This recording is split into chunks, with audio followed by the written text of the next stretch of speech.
our second webinar. Thanks for joining our second webinar of the Ideas for Innovation series. As you all come in, it would be great if you could click on the chat and just type in your name, where you're logging in from, and if you're associated with any organization, a co-op or a partner organization.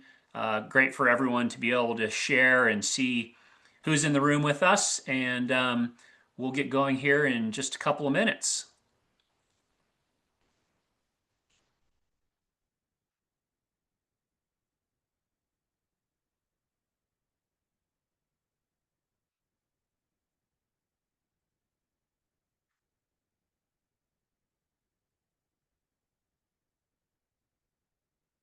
Welcome from South Dakota, Alaska.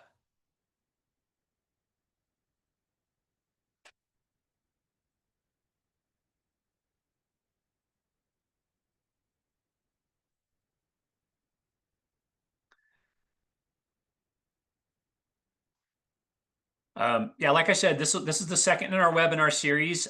We will have a third webinar in November. We'll share some information about the timing of that, how to register at the end of the meeting. We'll also share some information about Co-op Innovation Network in general, how to get a hold of us, how to keep tabs on us, and how to stay connected with us. If some of you are joining your first Co-op Innovation Network event, the Co-op Innovation Network, our goal is really to empower rural electric cooperative leaders and partners to accelerate innovation, share transformative ideas, and collaborate, thereby advancing solutions that strengthen communities and the members we all serve. Today we have three great speakers with us. The title of our webinar is Power in Reserve, and it's about how co-ops are making storage work. I'll go ahead and introduce our three presenters, and then we'll kick it off. So first we have Cyril Bruner. Cyril is the Innovation and Technology Leader at Vermont Electric Cooperative, and he's a member of their executive team. Cyril oversees the cooperative's IT and cybersecurity functions and dedicates most of his time to distributed energy resource programs. His focus is on leveraging DERs to reduce the need for traditional grid infrastructure investments. Cyril is going to talk to us about Vermont Electric Cooperative's Bring Your Own Battery program. After that, we'll have Chris Punt, the Director of Engineering at Connexus Energy. His job includes responsibilities for substation engineering, distribution engineering, and planning for the cooperative. Connexus has a recently deployed battery energy storage system at one of its substations, and Chris is going to talk to us about that project. And our third speaker will be Steve Smith, the Director of Grid Innovation and Programs at La Plata Electric Association. He leads the GRIP team in delivering smart energy solutions to members across southwestern Colorado. Since its inception 2 years ago, the GRIP team has streamlined the interconnection process, launched the Sunnyside Community Solar Program, used grid edge data to inform operations, and piloted a settings-based battery initiative. This settings-based battery initiative is the program that Steve is going to talk to us about today. So I'm going to go ahead and hand the mic over to Cyril, and we'll get, actually I want to introduce our other two Co-op Innovation Network employees that we have with us today. Allison Miles is my co-director. Allison, wave at us. And Kensley Deffler is our program assistant. She actually does most of the heavy lifting to get these webinars launched. So thank you both, and you'll hear from them later in the presentation. So let's go ahead with Cyril and Cyril's presentation. Awesome. Well, thanks for the introduction, and really looking forward to speaking with you all. Looks like things are moving here. Sweet. So just a quick overview of VC. We have 43,000 meters. We're the second largest utility in Vermont. largely speaking, cover the northern rural half of Vermont. Around 50% of our members are on fixed income. So, very key point for us is how do we affordably meet our needs and affordably deal with what is a significant amount of electrification in our area, things like electric vehicles, heat pumps, a lot of distributed generation as well. So with that, I'll kind of continue here. Next slide. Sweet. So just a quick overview of Vermont, just because I think it's fairly unique in the co-op space in regards to how the distribution utilities interact with the transmission operator. So we have 17 Vermont distribution utilities, 2 co-ops. Our other co-op is Washington Electric Co-op, 14 municipalities, and then 1 IOU. Green Mountain Power is fairly well known in the utility space and kind of even outside the utility space. Honestly, they have a lot of really cool programs that we've been able to learn from. They're a great partner in a lot of our work. And then what's really unique about Vermont is that we have a transmission operator that is owned by the Vermont distribution utilities. So all the Vermont distribution utilities procure their own electricity, but anything above 69 kV and the kind of transmission network is owned by Velco, which in turn is owned by the distribution utilities. So it makes for a very collaborative relationship. It means that our kind of peak transmission charges are really easy to identify, and we're able to take advantage of that. Perhaps some of the other utilities will mention how that might be more challenging in their area. So with that, we'll continue on to the next slide. So why battery storage? I think this is always like a really good question, right? Why does this matter? So in ISO New England, we're seeing significant impact on rates and rising transmission costs. So last year it was 2% impact on our rates. We had a 5% rate increase, so fairly decent portion there. What we're seeing is a lot of the regional transmission entities are replacing assets that were built back in the 1970s. And as a result, a lot of those costs are being passed on to us. So you can see here just like the significant increase, even just between 2020 and 2025, close to a doubling of the overall transmission expense that we're starting to see in the region. We go on to the next slide. That translates basically into the following. So those transmission charges, we were basically charged based off the load that we have during 13 peaks of the year. So we have a once annual capacity peak. That's that ISO New England FCM value there. And then we have a monthly regional network service. So that's more of like the actual transmission, how the cost of power getting to us. Both of those equate to roughly $220 per year per kilowatt. We derate that because what we found is that we're not perfect at hitting these peaks. They're hard to forecast. So that's like closer to $166 per year per kilowatt. So that's really like the value that we see. Like, why do we do this in the first place?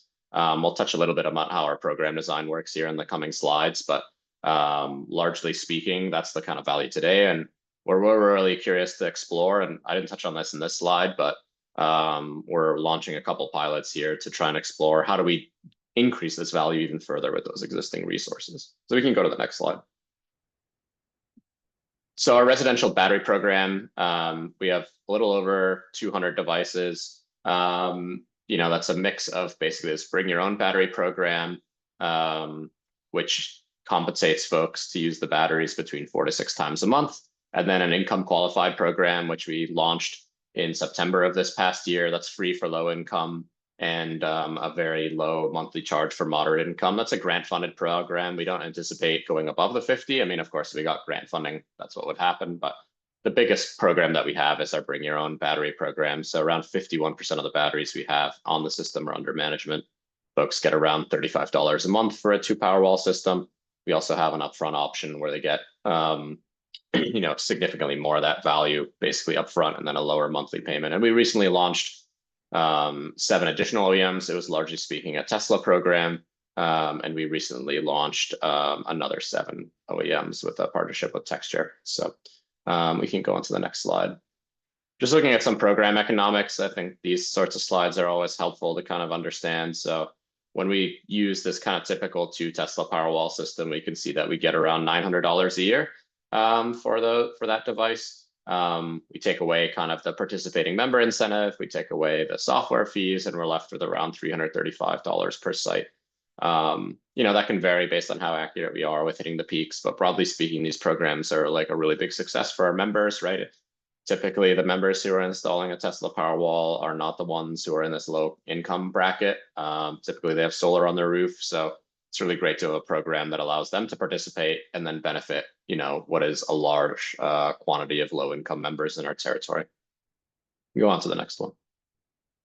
Just a quick touch. I know one of the other speakers is going to touch about their utility scale battery program. We have 5 sites that we manage. In addition, those are obviously like developer owned. We participate in the frequency regulation market, but this is our largest kind of flexible program. We have around 4.5 megawatts here with a variety of site locations. And I think the next one is my last slide, which is just a quick plug for integrated resource plan. Most people probably are like, what? Who cares about an integrated resource plan? That sounds really boring. Why would I ever want to read that?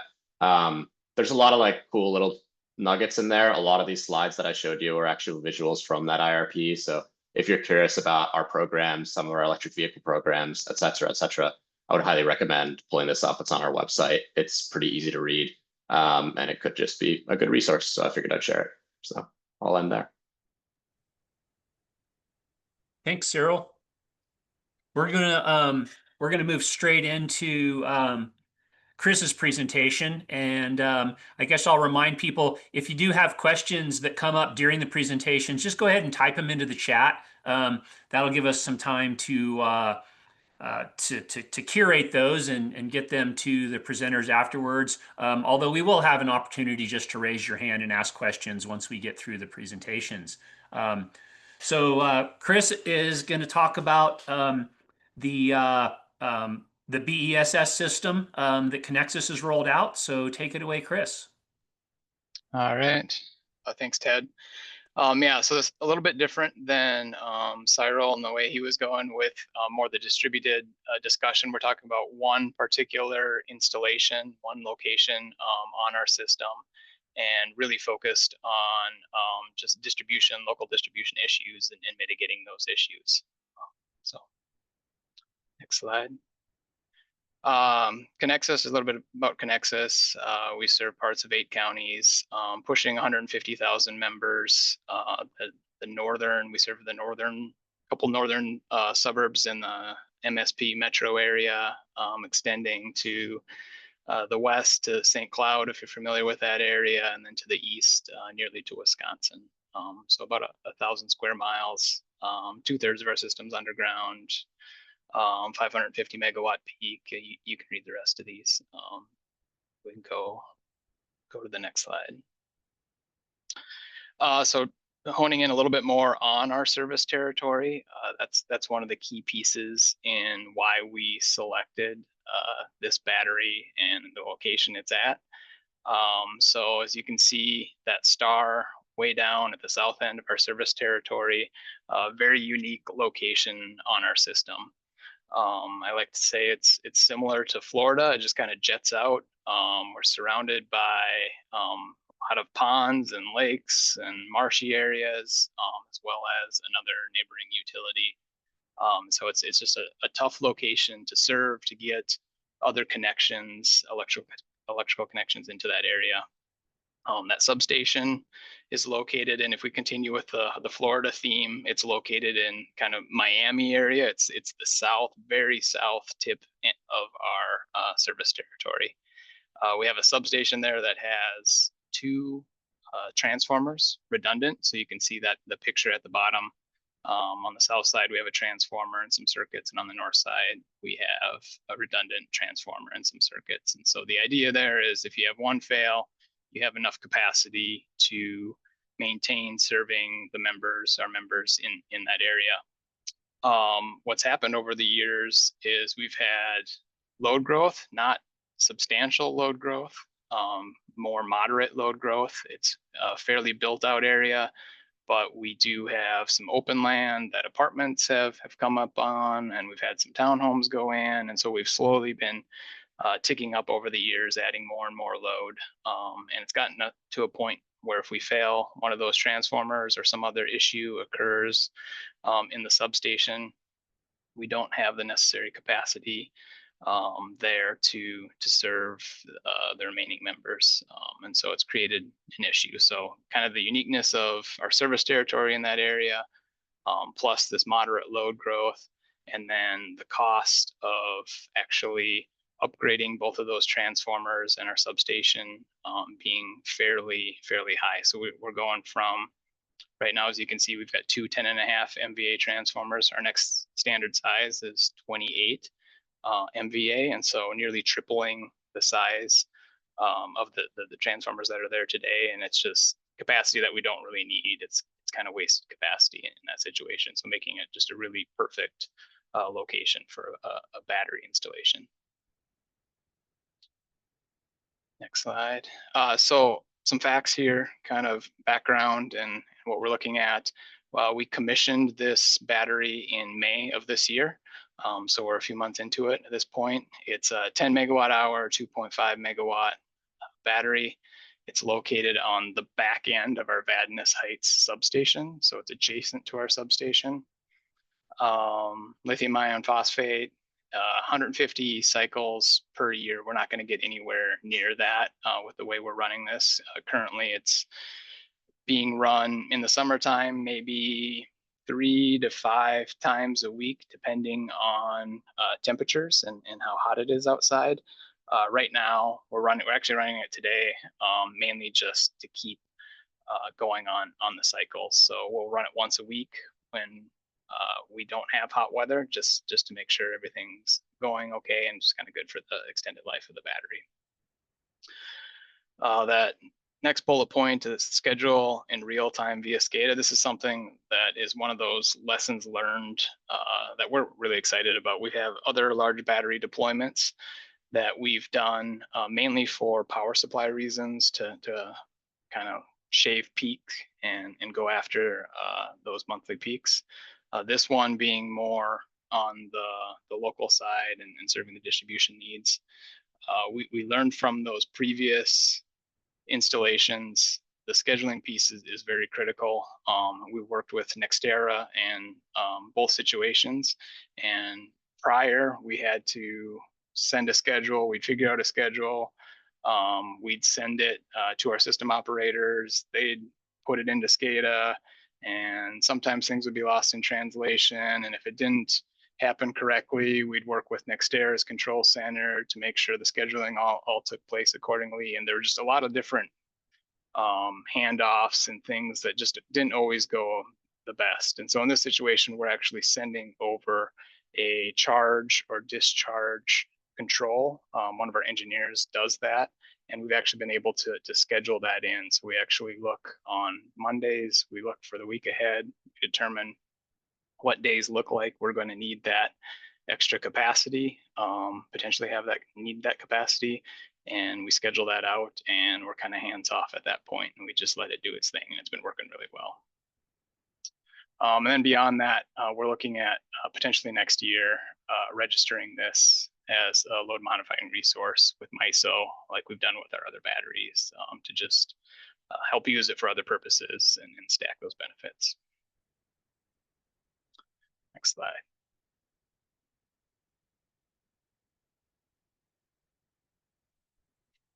This slide is just mainly to show that it's been a long process. We started thinking about this in 2021, really started on that journey going out for RFP summer of 22, and then that led us to May of this year as the final completion. Just a lot of things being learned along the way, battery delays.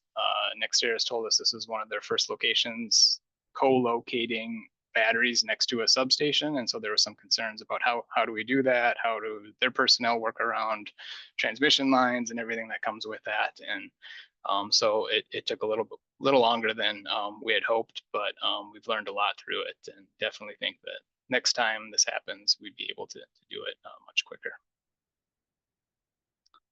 Next slide. So this is the layout. You can see on the right-hand side, that's our existing substation. So the 2/3 to 3/4 kind of that area is our existing substation. And then you can see the footprint of the energy storage area behind the substation, roughly a third or maybe a quarter of that area. We have 3 units there, 3 battery energy storage units. And then you can see we've left room for a fourth. Another thing that has worked well with our existing other existing battery installations is augmentation. So we have agreement with NextEra as batteries degrade over time, that they replenish that to make sure that we have the full capacity that we're relying on. And in those containers before, we had actually extra space within the best containers to add that. And that works for a while until new technologies come in and make it a little bit tougher to integrate older battery technologies with newer ones. And so in this situation, we actually left an additional spot so that we can bring in another container in the future to help maintain the capacity that we're relying on here and that we need. Also, another lesson learned here is kind of to the south. It's hard to see the south end of our substation. There is a joint area. So NextEra has access to the energy storage area. We have access to our substation. There's some components that we both need access to. And so we developed kind of a middle area where we both have access from our substations to get to a common area so that we can have the necessary access that we both need. This is just showing the output from the battery, as well as states of charge. So that green line you see there is just the percent charge of the battery. So you can see it starts it's right around 50%. It charges up 60, 70, 80, 90, 100%, tops out at that for a while. And then in the evening, we discharge, and then you can see it drop down to probably or anywhere from 30 to 40% actually in this situation.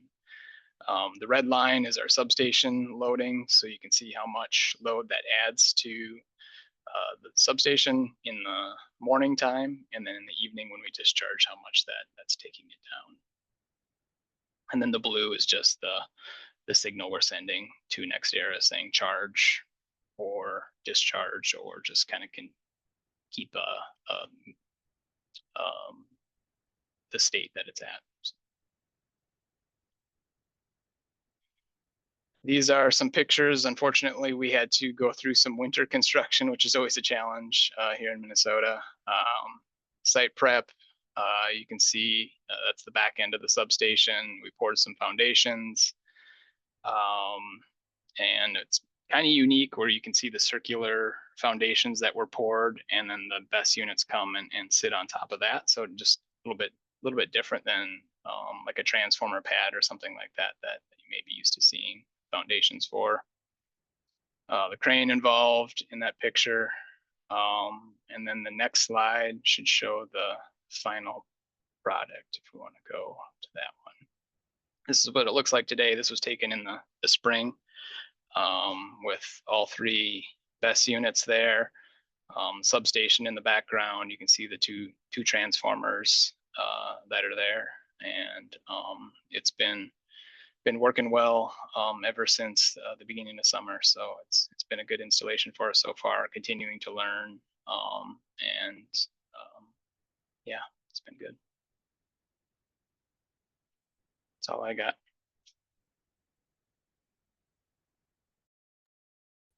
Great, Chris. Thank you very much. Cool project, especially when we got to see the finished picture.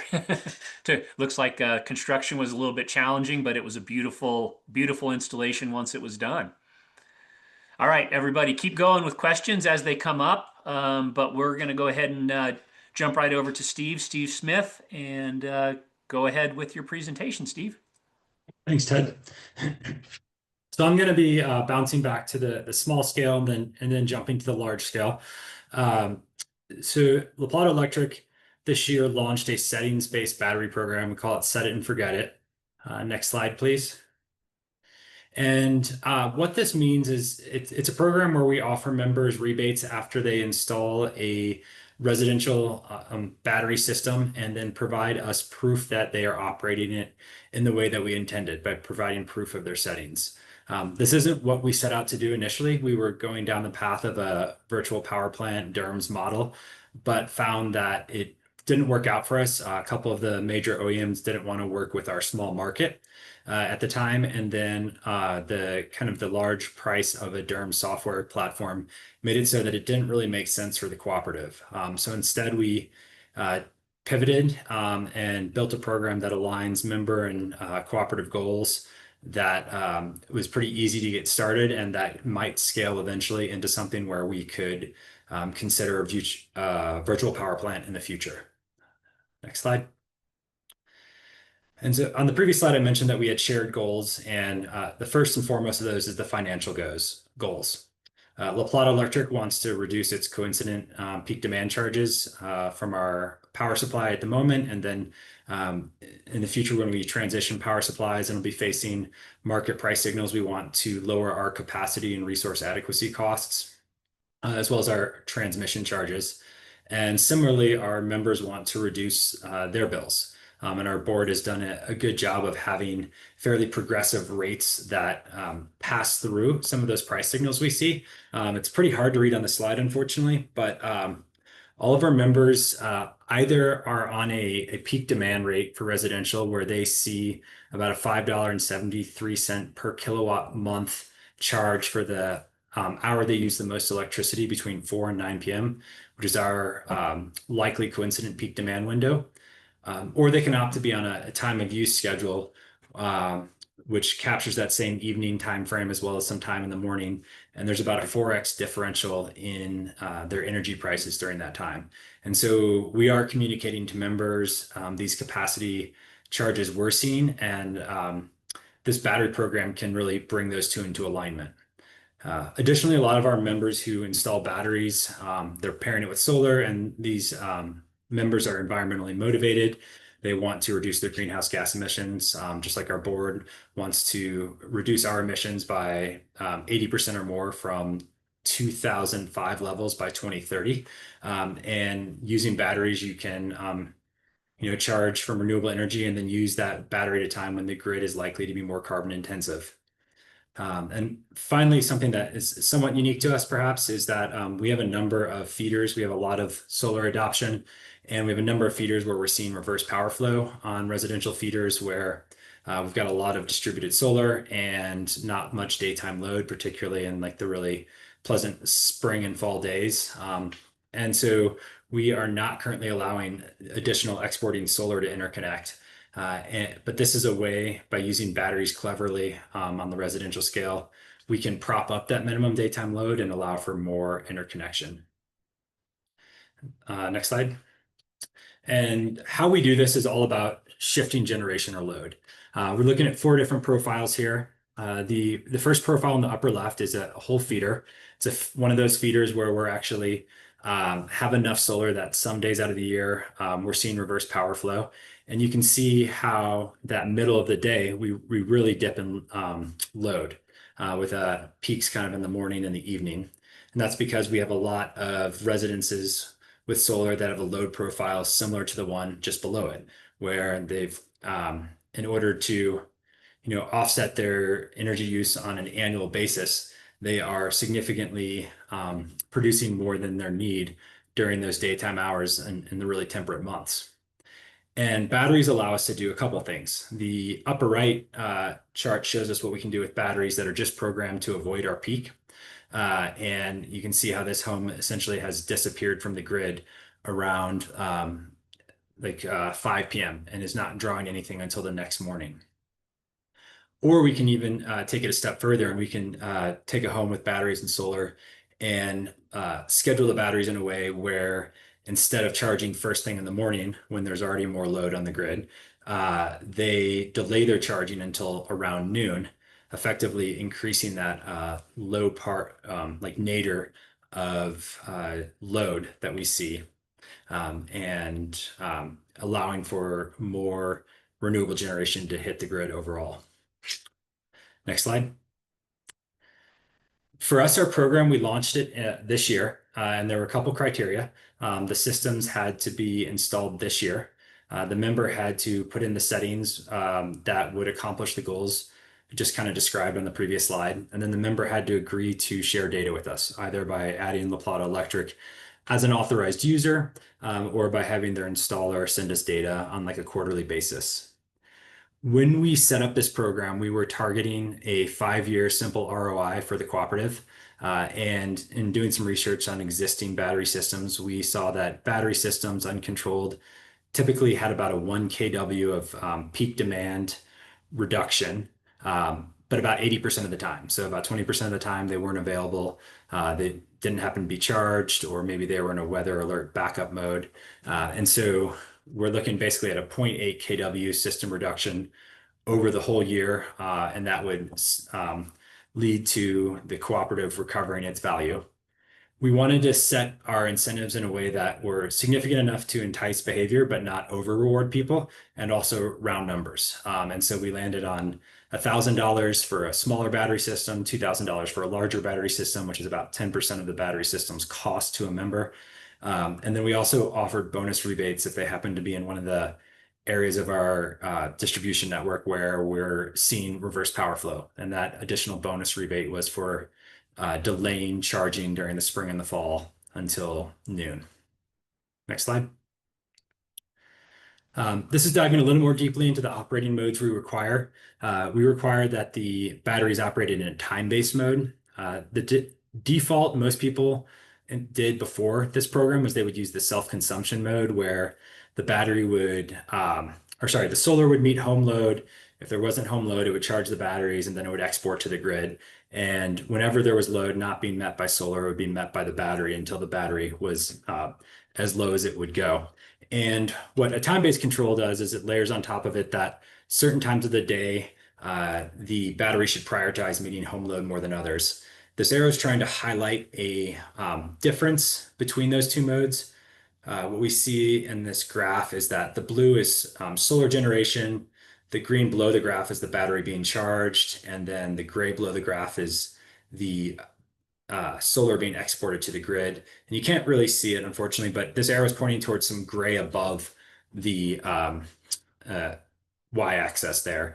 And what that's highlighting is even though the battery was fully charged, this system drew from the grid as opposed to from its battery around 3 p.m. because it wanted to stay charged fully so that it had enough power to get through the 4 to 9 p.m. window without relying on the grid. And that's what a time-based control does. We also require all our members have a minimum state of charge of at least 30% or no more than 30%.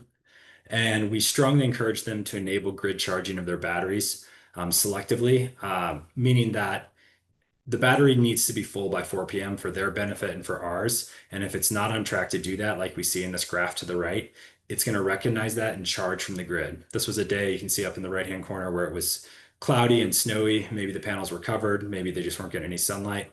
But either way, this grid charging benefits the member and the cooperative. And then we let the member make the choice on whether backup mode. There are some financial considerations there. If they're using this, they're likely to not experience the full financial benefits of their battery, but they do get the resilience benefits. And so we let them make that decision. Next slide, please. And this slide just briefly highlights what happens when the batteries delay charging. The first slide shows how complicated it can be to get that price signal through to the battery. But once in there, what we're seeing is that in the top two images, we're seeing what happens in the battery and then in the grid. So it's charging the battery first thing in the morning and then exporting power to the grid when there's already not that much load. And then the bottom two images show us that if we delay charging until noon, you're sending power back to the grid first thing, then not so much middle of the day when load is the most, and then again in the evening. Next slide. And I'd say, so this is, this slide and the next slide are probably the most important for this audience. What are the results of this battery rebate program? Dramatic uptick in adoption. We've seen about a 4x increase in the amount of batteries installed this year as compared to last year, as of the start of September. Some of these were added to existing solar systems, and a handful of them, or about 20 of them, were non-exporting systems because we had folks who still wanted to install solar even though they weren't going to be allowed to export to the grid, and batteries really make that work. But overall this year, we've seen about a 30% attachment rate, with batteries being added to new applications. And although I've had to do a little bit of work promoting this as the cooperative, our solar installers have done the bulk of the promotion for us, both taking advantage of letting the members know about this financial incentive, as well as showing the cooperatives its support for batteries, I think has driven adoption. I would note that obviously the federal tax credit going away is also impacting these numbers. But even prior to that announcement being made, we were looking at a 3x increase in battery adoption this year. Next slide. And then the other key result is that the finances are working out as good or better than we expected. As of August, we were seeing a 0.8 kW per system peak demand reduction. They were offline about 20% of the time due to being in a weather backup mode. And I expect that this demand reduction per system is going to improve once we have the fall and winter numbers in because of our shorter days. I think we're going to see more value to the batteries, reducing our demand. Next slide. And then one other note, this is also saving the members money. Right, this is part of what drove them. I don't have the full analysis on that yet, and we'll need to have about a year's worth of data to look at it. We are, as the co-op, seeing some lost revenue in terms of demand charges being reduced. But it's an interesting thing to balance as a cooperative who wants to serve their members both individually and collectively. Another interesting case study we saw was a member who didn't have solar, had batteries, and who was on a time of use rate, charged their batteries during the off-peak, discharged them to meet their load during the on-peak, and saved about $500 annually. So that is a significant benefit to that member as well. When coupled with all of the other incentives that exist, it could basically pay off the battery in 10 years. And then the resilience benefits come along for free. Next slide. And then just to finish off, this is, although we are very excited about the settings-based program and how we might eventually turn that into a virtual power plant and capture that value at the member sites, we also recognize that utility scale batteries have major efficiencies of scale and operability. And this is a rendering of our first foray in that direction. We have a radial transmission line that serves the substation that we were able to take advantage of the Colorado's microgrids for community resilience grant to cover part of the project cost of a 5 megawatt, 20 megawatt hour battery that we'll use for a lot of the same goals, reducing capacity, increasing daytime load, as well as likely energy arbitrage in the market and maybe other purposes yet to be determined. So thank you. And Ted, I saw a question from you. I would say, Ted, to your question,